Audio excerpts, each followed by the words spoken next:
اعوذ باللہ من الشیطان الرجیم بسم اللہ الرحمن الرحیم قال اللہ تبارک و تعالی فی القرآن المجید والفرقان الحمید کل نفس ذائقۃ الموت صدق اللہ مولانا العظیم۔ تمام میرے سامعین و ناظرین کو السلام علیکم ورحمۃ اللہ وبرکاتہ۔ میں نے جو آپ کے سامنے قرآن مجید سے ایک آیت مبارکہ پڑھی ہے، اس میں اللہ تعالیٰ ارشاد فرماتے ہیں کل نفس ذائقۃ الموت، کہ ہر ذی روح شے نے موت کا ذائقہ چکھنا ہے۔ یہ اٹل حقیقت ہے کہ جو انسان دنیا میں آیا ہے اس نے ایک نہ ایک دن دنیا سے جانا ہے۔ اس کی موت کا جو وقت مقرر ہے اس میں نہ تاخیر ہونی ہے اور نہ ہی اس میں کمی ہونی ہے۔ جو وقت اس کا مقرر ہے اسی وقت پر اس نے دنیا سے چلا جانا ہے۔ اور اسی لیے فرماتے ہیں کہ موت ایک پیالہ ہے جس سے ہر انسان نے پینا ہے، اور قبر ایک دروازہ ہے جس سے ہر انسان نے گزرنا ہے۔ اور اللہ تعالیٰ قرآن مجید میں ارشاد فرماتے ہیں کہ قل، اے محبوب فرما دو، ان الموت الذی تفرون منہ، کہ بے شک وہ موت جس سے تم بھاگتے ہو، فإنہ ملاقیکم، اس موت نے تمہیں آ کے رہنا ہے۔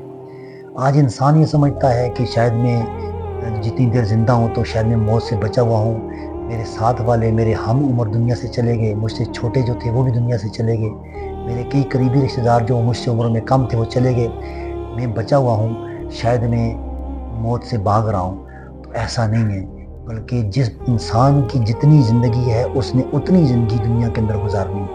ایسا نہیں ہے کہ وہ موت سے بھاگ رہا ہے، اس کو موت نے نہیں آنا ہے، موت نے آنا ہے اسے۔ بہترین انسان وہ ہے کہ جو اپنی موت کے لیے تیاری کرتا ہے، جو اپنا دنیاوی زندگی کے اندر اپنے وقت کو ضائع نہیں کرتا بلکہ اپنی موت کے لیے تیاری کرتا ہے۔ اور میرے کریم آقا صلی اللہ علیہ وآلہ وسلم کا فرمان ہے کہ اذا امسیت، کہ جب تو شام کرے، فلا تنتظر الصباح، کہ صبح کی انتظار نہ کر۔ اس کا کیا مطلب ہے؟ اس کا مطلب یہ ہے کہ جب تو شام کرتا ہے تو یہ اپنے ذہن میں تصور نہ کر کہ میں صبح تک زندہ رہوں گا، ہو سکتا ہے کہ رات کو تجھے موت آ جائے، اور تو صبح کا انتظار کرتا رہے کہ صبح تک مجھے کچھ نہیں ہونا ہے، تو اس میں تو گناہوں میں ڈوب جائے، گناہ کرنا شروع کر دے۔ تو فرمایا کہ اتنی دیر کے لیے بھی آزادی کی اجازت نہیں۔ پھر فرمایا کہ وَإِذَا أَصْبَحْتَ فَلَا تَنْتَظِرِ الْمَسَاءَ، کہ جب تو صبح کرے تو پھر تو شام کی انتظار نہ کر۔ یہ نہ سمجھ کہ شام تک مجھے موت نہیں آنا ہے، موت تجھے کسی وقت بھی آ سکتی ہے، کسی لمحے کے اندر بھی آ سکتی ہے، تو یہ ہر وقت اپنی موت کے لیے تیار رہنا چاہیے۔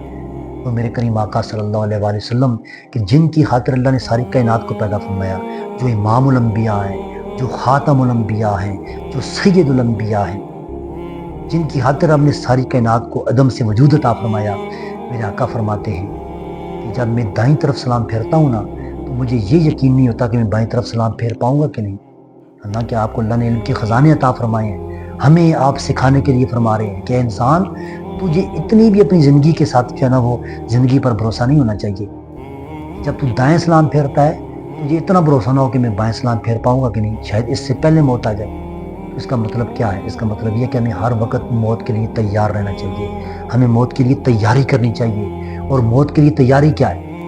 موت کے لیے تیاری یہ ہے کہ ہم نیک اعمال کریں، نماز پڑھیں، قرآن کی تلاوت کریں، ذکر اذکار کریں، گانا نماز کا قیام کریں، اور ہر وہ عمل جو قرآن و سنت کے مطابق ہے، اللہ کی رضا والا ہے، اس عمل کو کریں تو ہم کامیاب ہو جائیں گے۔ اور یہ ہماری موت کے لیے تیاری ہے۔ اور ایسا بندہ کہ جو دنیا میں نیک اعمال کر کے جب دنیا سے جاتا ہے نا تو قبر بھی اس کا استقبال کرتی ہے، قبر بھی اس کے آنے پر خوش ہوتی ہے۔ لیکن وہ بندہ جو دنیا کے اندر گناہ کر کر کے، دن رات اللہ کی نافرمانیاں کر کر کے، اللہ کو ناراض کر کر کے جب وہ دنیا سے جاتا ہے نا تو قبر بھی سب سے پہلے جب اس قبر کے اندر جاتا ہے اس کو دباتی ہے، اس سے نفرت کرتی ہے۔